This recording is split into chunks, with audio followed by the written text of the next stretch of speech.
ઓમ નમો અરિહંતાણમ, નમો સિદ્ધાણમ, નમો આયર્યાણમ, નમો ઉજ્જાયણમ, નમો લોહી સવ સાહણમ.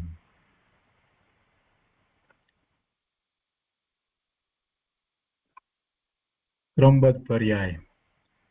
પૂજ્ય ગુરુદેવ શ્રી કાંજી સ્વામીના ક્રમબદ્ધ પર્યાય ઉપરના પ્રવચનોનું સંકલન.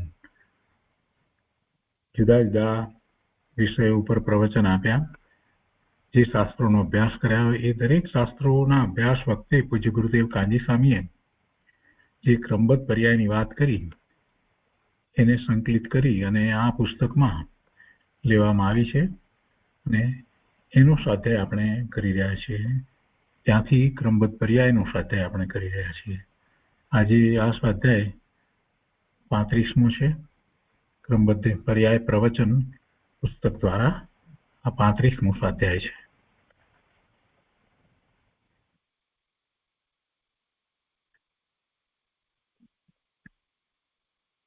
આજે આપણે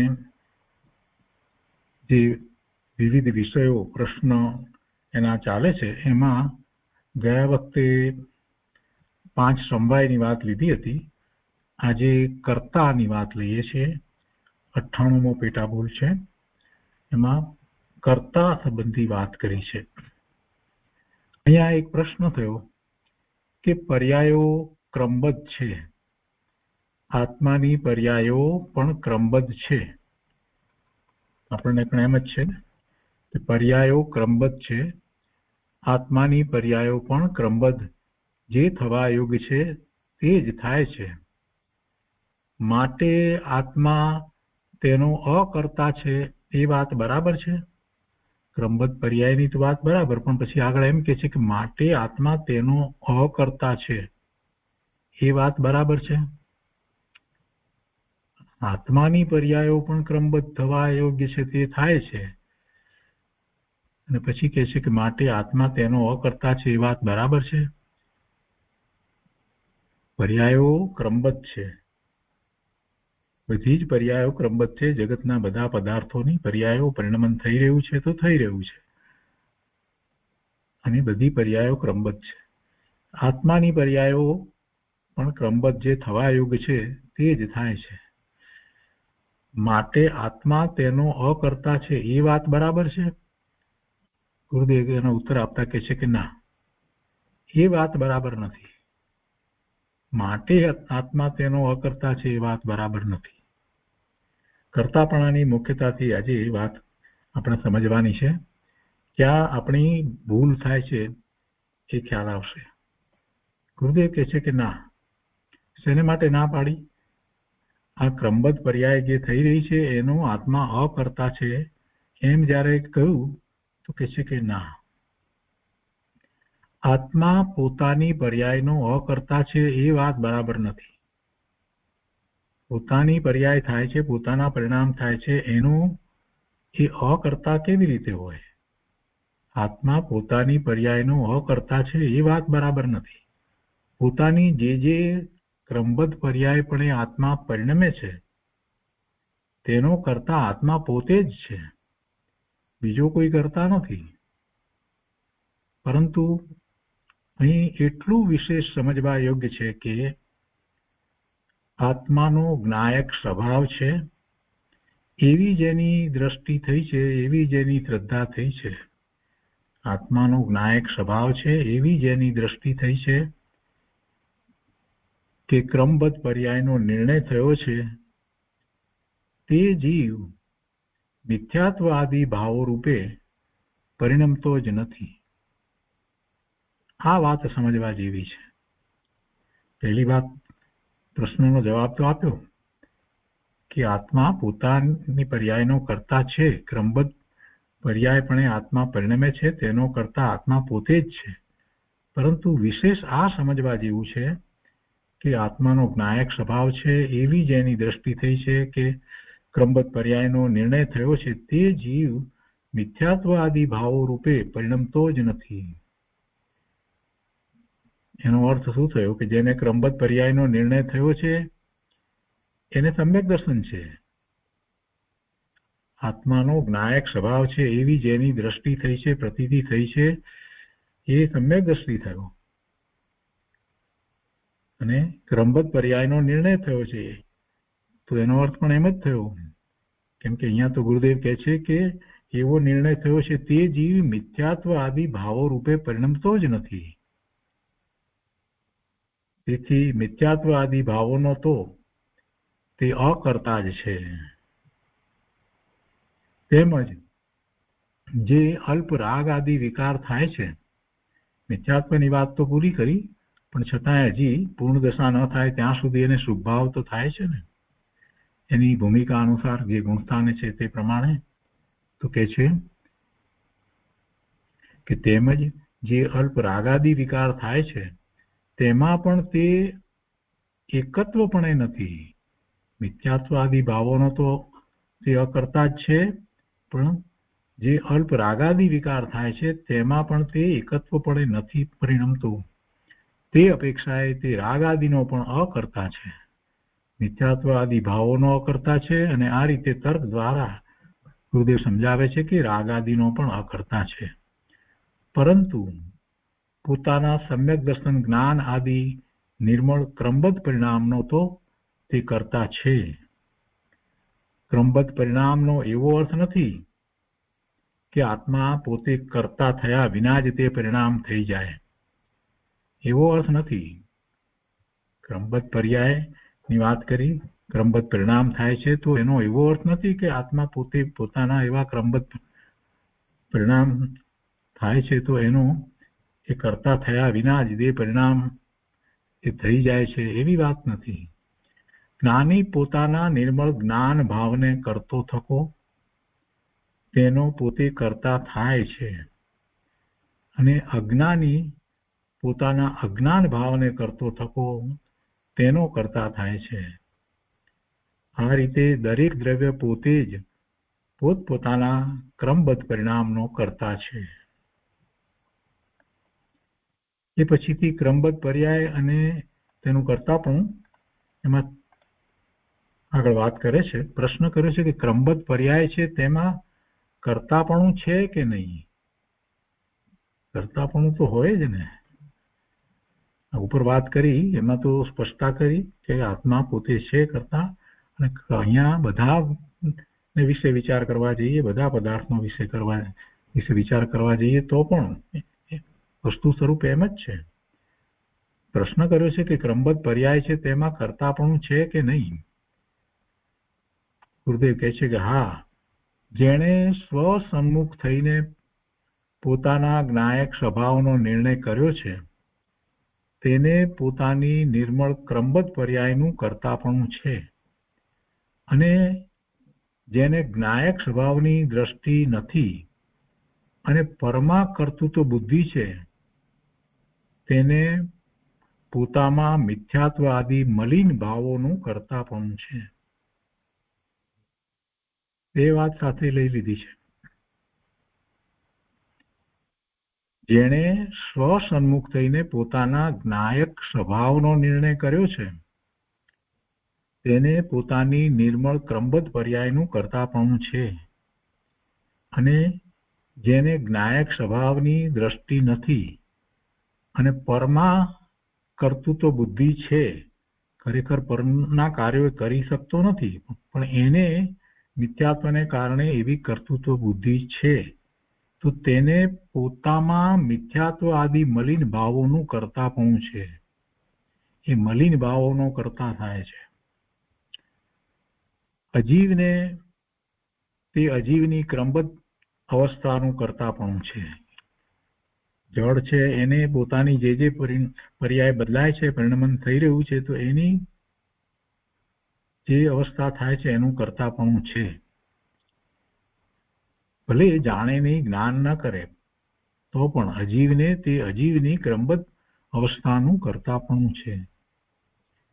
ક્રમબદ્ધ પર્યાયનો નિર્ણય કરીને જે જીવ જ્ઞાયક સ્વભાવ તરફ વળી ગયો છે તેને વિકારનું કરતાપણું રહેતું નથી. તે તો સમ્યક દર્શન, સમ્યક જ્ઞાન, સમ્યક ચારિત્ર રૂપ નિર્મળ જ્ઞાન ભાવનો જ કરતા છે. હવે આ વાત કરતાપણાની વાતને હજી આગળ વધારે છે અને કેટલીક વાતના સમાધાનો પ્રાપ્ત કરે છે. એમાં નિમિત્ત કર્તાની વાત છે ને, એને માટે પ્રશ્ન કર્યો છે કે જીવ કર્તા છે કે નથી.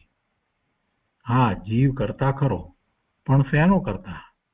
કે પોતાના જ્ઞાયક પરિણામનો કર્તા છે, પૂતગળ કર્મનો કર્તા નથી. પોતાના જ્ઞાયક પરિણામનો કર્તા છે, પણ પૂતગળ કર્મનો કર્તા નહીં. એટલે પ્રશ્ન કર્યો કે પૂતગળ કર્મનો નિમિત્ત કરતા તો ખરો કે નહીં. કેમ કે આપણે એમ સમજીએ છીએ કે કર્મના ઉદય આવ્યા છે, એની સાથે જોડાવાથી જીવને વિકારી ભાવ થાય છે, એટલે કે શુભ કે અશુભ ભાવ થાય છે, એટલે એને આશ્રવ થાય છે, પુણ્ય કે પાપના આશ્રવ, અને પછી એવો બંધ પડે છે. તો આ જે ભાવ આશ્રવ અને ભાવ બંધ થાય છે, એના નિમિત્તે જે ઉદ્ગળ પરમાણુ જે છે, કાર્બન રજકણ છે, એ કર્મરૂપ થાય છે, એ કર્મરૂપ બંધાય છે. એટલે આપણે એમ કહીએ કે ઉદ્ગળ પરમાણુ જે છે એ કર્મરૂપ થાય છે, તેમાં નિમિત્ત તરીકે જ જીવના ભાવ છે. એ વાત આપણે સમજતા આવ્યા છીએ. અહીંયા જરાક થોડી સૂક્ષ્મતાથી વાત લીધી છે ગુરુદેવે. પ્રશ્ન કર્યો કે પૂતગળ કર્મનો નિમિત્ત કરતા તો ખરો કે નહીં. ગુરુદેવ ઉત્તર આપતા કહે છે કે ના, જ્ઞાયક ભાવપણે પરિણમતો જીવ મિથ્યાત્વાદી પૂતગલ કર્મનો નિમિત્ત કરતા પણ નથી. ના કોને માટે પાડી છે? જે જ્ઞાન સ્વભાવે પરિણમે છે, જે સમ્યક દ્રષ્ટિ છે. કેમ કે અહીંયા તો ક્રમબદ્ધ પર્યાયની વાત ચાલે છે, અને જેને ક્રમબદ્ધ પર્યાયનો સાચો સમ્યક નિર્ણય થયો છે, એને તો જ્ઞાયક સ્વભાવનો પણ નિર્ણય છે, અને જ્ઞાયક ભાવે એ પરિણમે છે. એટલે ગુરુદેવ એની અપેક્ષાથી વાત કરે છે. પૂતગલ કર્મનો નિમિત્ત કરતા જીવ છે કે નથી, એની વાત કરવામાં ગુરુદેવ અહીંયા એમ કહે છે કે જે જ્ઞાયક ભાવપણે પરિણમે છે, પોતાનો જ્ઞાન સ્વભાવ છે એનું લક્ષ્ય કરી અને જ્ઞાયક ભાવપણે પરિણમે છે, એ પછી એ પૂતગલ કર્મનો કરતા કેવી રીતે કહેવાય? એટલે ગુરુદેવ એમ સમજાવે છે. આખી વાતને ફરી સમજીએ. પહેલા એમ પૂછ્યું કે જીવ કરતા છે કે નથી, પ્રશ્ન આવો કર્યો. તો ગુરુદેવે એનો સીધો સરળ જવાબ આપ્યો કે જીવ કરતા ખરો, પણ શેનો કરતા? તો કે પોતાના જ્ઞાયક પરિણામનો, પણ પૂતગળ કર્મનો નહીં. તો પૂતગળ કર્મનો કરતા નથી, તો પ્રશ્ન એમાં એમ કર્યો કે પૂતગળ કર્મનો કરતા નથી, એ વાત સમજાય છે, પણ નિમિત્ત કરતા તો ખરો કે નહીં? પૂતગળ કર્મનો નિમિત્ત કરતા તો કહેવાય ને એમ. તો એમાં ગુરુદેવે વાત લીધી છે, કહે છે કે ના, જ્ઞાયક ભાવપણે પરિણમતો જીવ, જે જ્ઞાયક ભાવે પરિણમે છે એ જીવ, જ્ઞાયક ભાવપણે પરિણમતો જીવ મિથ્યાત્વાદી પૂતગળ કર્મનો નિમિત્ત કરતા પણ નથી, એનો નિમિત્ત કરતા પણ નથી. કર્મના નિમિત્ત થવા ઉપર જેની દ્રષ્ટિ છે, તે જીવને જ્ઞાયક ભાવનું પરિણમન નથી. પોતે આ કર્મ માટે પોતે નિમિત્ત થાય છે, એવી જેની દ્રષ્ટિ પડી છે, એ પોતાના સ્વરૂપનું લક્ષ્ય કેવી રીતે કરશે? એ પોતાના જ્ઞાયક ભાવનું પરિણમન ક્યાંથી કરવાનો છે? દ્રષ્ટિ જ ખોટી પડી છે. કર્મ બંધાય છે એમાં પોતે નિમિત્ત એમ જ વિચારી રહ્યો છે, ત્યારે પછી જ્ઞાયક ભાવની તો દ્રષ્ટિ જ ક્યાંથી થાય? ગુરુદેવ એ સમજાવે છે કે કર્મના નિમિત્ત થવા ઉપર, એને કર્મ બંધાય છે એનું નિમિત્ત થવું છે. તો કર્મ એટલે કે એને પુણ્યની રુચિ છે, એટલે પોતાના ભાવ જે છે એને કારણે પોતાને પુણ્યનો બંધ પડે, એવી જે ઊંડે ઊંડે જેને ભાવના છે, એને માટે આ વાત કરવામાં આવી છે.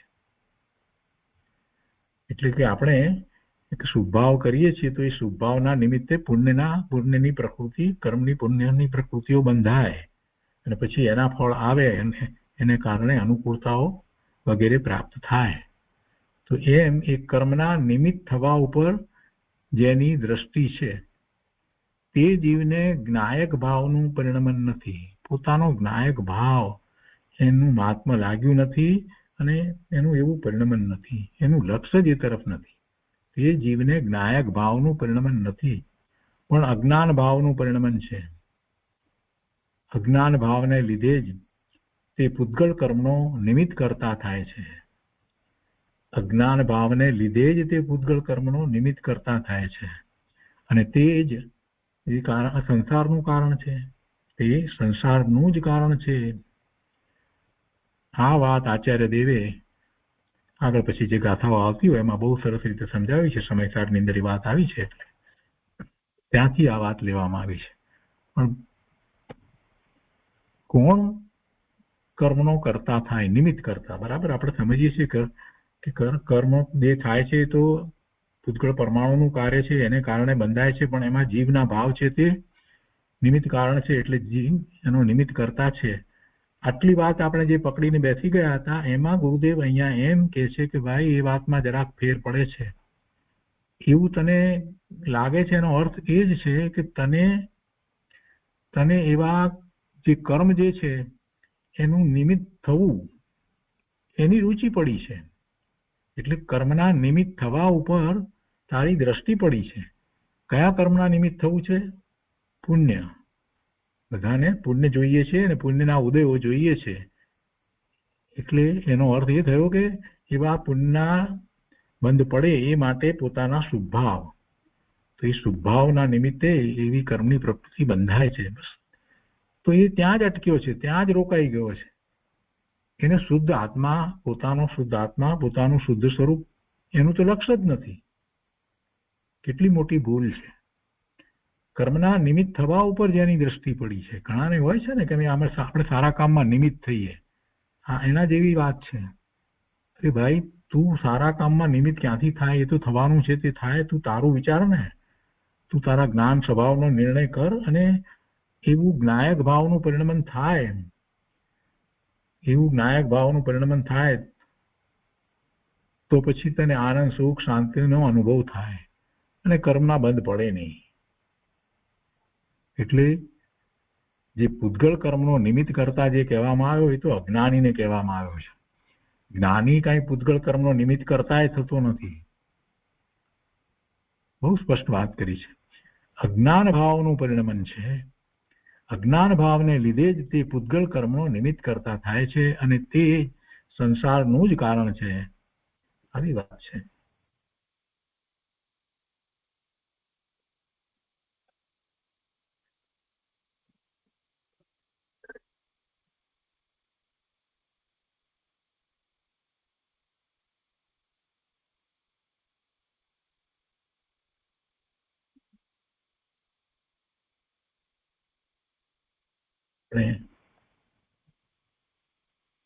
બીજો બોલ આપણે લઈએ છીએ આગળ.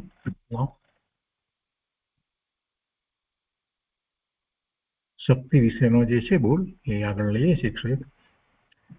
ગુરુદેવ કહે છે કે અહીં તો કહે છે કે પોતાની જે વીર્ય, બળ, શક્તિ છે તે પોતાના સ્વરૂપની રચના કરે છે.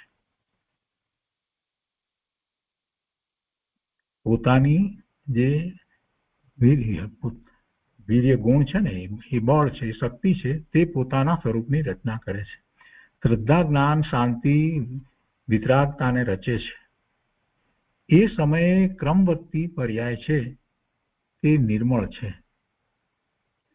ફરીથી અહીં તો કહે છે કે પોતાની જે વીર્ય, બળ, શક્તિ છે તે પોતાના સ્વરૂપની રચના કરે છે. જો પોતાના સ્વરૂપની રચના કરે છે, એ વીર્ય ક્યાં ઉલસે છે?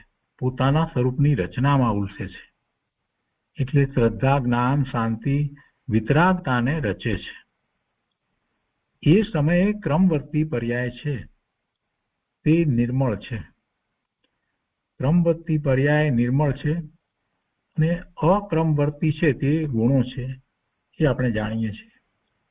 એ ક્રમવર્તી પર્યાય અને અક્રમવર્તી ગુણોનો સમુદાય તે આત્મા છે અને એમાં રાગની પર્યાયનો સમુદાય આત્મા છે એમ કહ્યું જ નથી. ક્રમવર્તી પર્યાય અને અક્રમવર્તી ગુણોનો સમુદાય તે આત્મા, એમ આપણે જાણીએ છીએ. આત્મામાં ક્રમવર્તી પર્યાય અને અક્રમવર્તી ગુણો છે, એટલે ગુણો અક્રમે છે, બધા એક સાથે છે, અને પર્યાય જે થાય છે તે ક્રમે થાય છે. તો ગુરુદેવ અહીંયા એ વાત કરે છે કે એ ક્રમવર્તી પર્યાય અને અક્રમવર્તી ગુણોનો સમુદાય તે આત્મા છે. તો એમાં રાગની પર્યાયનો સમુદાય આત્મા છે એમ કહ્યું જ નથી. રાગની પર્યાયનો સમુદાય આત્મા છે એમ કહ્યું જ નથી. અને એ પહેલા પણ વાત આવી ગઈ છે, એટલે કે છે કે એ પહેલા આવી ગયું છે. ક્રમરૂપ અને અક્રમરૂપ અનંત ધર્મ સમૂહ જે કાંઈ જેટલો લક્ષિત થાય છે તે ખરેખર સઘળો એક આત્મા છે. અક્રમરૂપ અનંત ગુણ ધર્મ અને ક્રમરૂપ જેને કહીએ છીએ તે પર્યાય. તો એ જેટલો લક્ષિત થાય છે તે ખરેખર સઘળો એક આત્મા છે. ક્રમે ક્રમે જે નિર્મળ પર્યાય પ્રગટ થાય છે એની અહીંયા તો વાત કરવી છે. તો રાગની વાત અહીંયા છે જ નહીં. એ ક્રમે ક્રમે નિર્મળ પર્યાય થાય છે અને એ જ આખું સ્વરૂપની રચના છે. બીજી રીતે કહીએ તો પહેલા જ વાત કરી, ગુરુદેવ તો કહે છે ને, પહેલા જ વાત કરી લીધી કે જે વીર્ય છે, બળ, શક્તિ છે તે પોતાના સ્વરૂપની રચના કરે છે. તો એમાં શ્રદ્ધા, જ્ઞાન, શાંતિ, વિતરાગતાને રચે છે, એટલે એવા ગુણ, અને એ ગુણનું ભવન થઈ રહ્યું છે.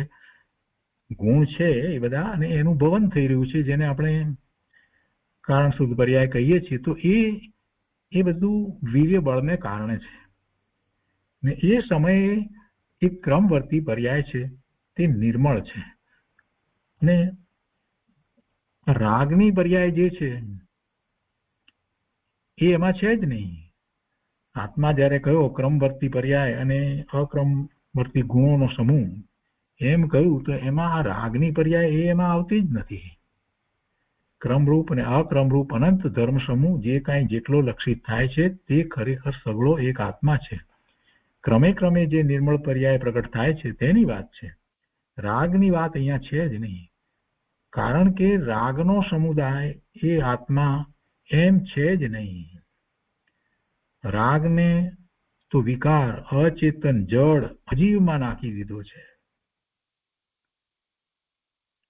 હવે આગળ એમ વાત કરી કે અજ્ઞાની જે છે એને એવા રાગના પરિણામ થાય છે, એ ક્રમે જ થાય છે. એ અજ્ઞાનીને થાય છે.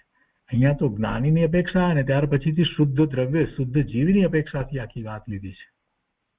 પણ છતાંય ક્રમબદ્ધપણું તો છે. અહીંયા તો ભગવાન આત્મામાં અનંત ગુણ જે નિર્મળ શુદ્ધ છે, દ્રવ્ય શુદ્ધ છે, અને અનંત શક્તિ સંખ્યાએ છે તે શુદ્ધ છે. અને એની પરિણતિ જે થાય છે તે પણ શુદ્ધ છે. એ પરિણતિ પર્યાય થાય તે ક્રમસર ક્રમબદ્ધ થાય છે. તેથી ક્રમવર્તી કહ્યું. અને ક્રમવર્તી ક્રમે વર્તવા વાળી, ક્રમવર્તી એટલે ક્રમે વર્તવા વાળી અને ગુણ એક સાથે રહેનારા છે, માટે અક્રમવર્તી અક્રમે રહેનારા છે એમ કહ્યું. એ વાત આપણને સ્પષ્ટ છે. હવે અહીંયા આગળ કહે છે કે એ નિર્મળ પર્યાયનો ક્રમ અને અક્રમ ગુણ તેનો સમુદાય તે આત્મા છે.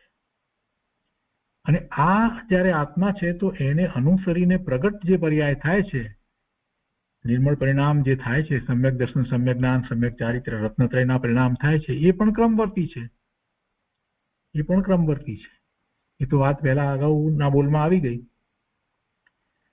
ગુરુદેવ કહે છે કે એ નિર્મળ પર્યાયનો ક્રમ અને અક્રમ ગુણ તેનો સમુદાય તે આત્મા છે.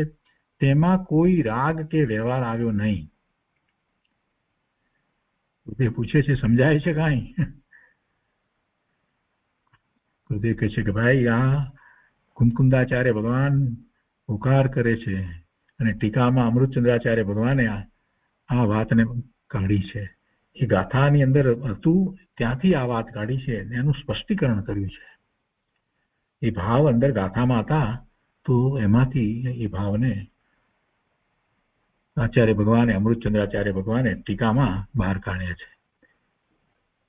તો એ રીતે આજે ક્રમબદ્ધ પર્યાયની આપણે વાત લીધી છે. આજનો ક્રમબદ્ધ પર્યાયનો સ્વાધ્યાય અહીંયા સુધી રાખીએ છીએ.